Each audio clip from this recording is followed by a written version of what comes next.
Jean-Rémy, bonsoir. On n'est plus champion du monde de foot depuis longtemps, mais on n'est pas loin d'être champion du monde des déficits. Oui, c'est une confirmation. Le trou des finances publiques s'est encore accentué.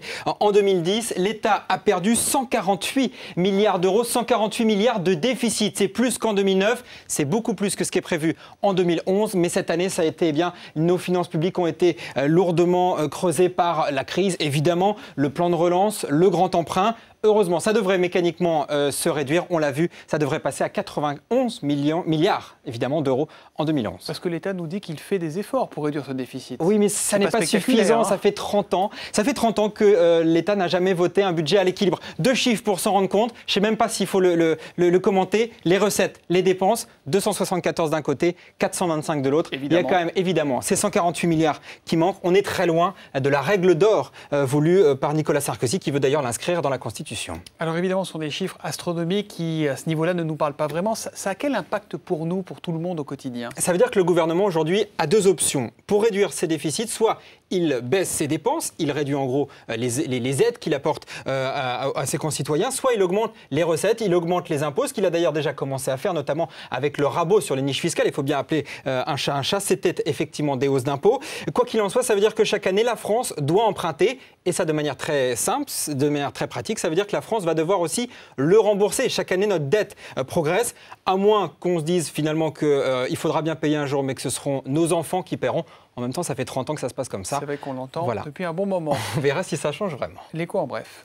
La réforme de la dépendance, c'est l'un des grands chantiers de cette année. Le chef de l'État en a parlé ce matin, sans toutefois dévoiler le contenu de la réforme qui sera présentée avant l'été. Il a écarté toute nouvelle taxation sur le travail, mais a insisté sur le rôle que pourraient jouer les assurances privées.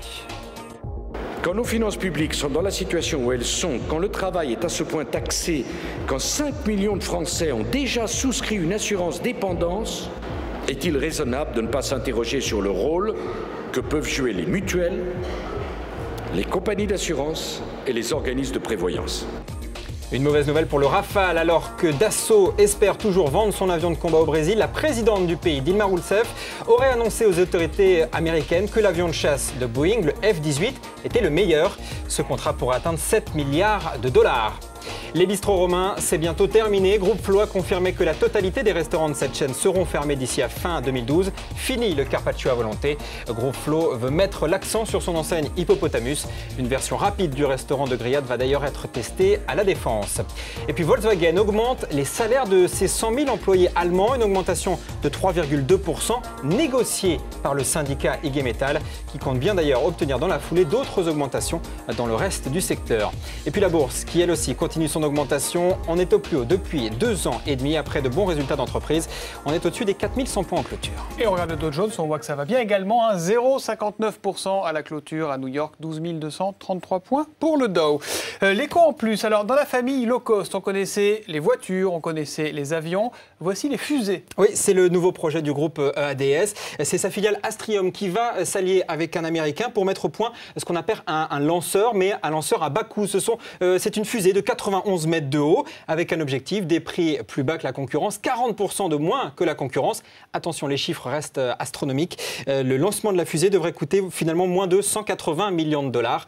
On est loin du prix d'une Dacia, par exemple. Voilà. Et ça coûte combien une Dacia? Je sais pas, entre 5 et 10. Merci, 1000.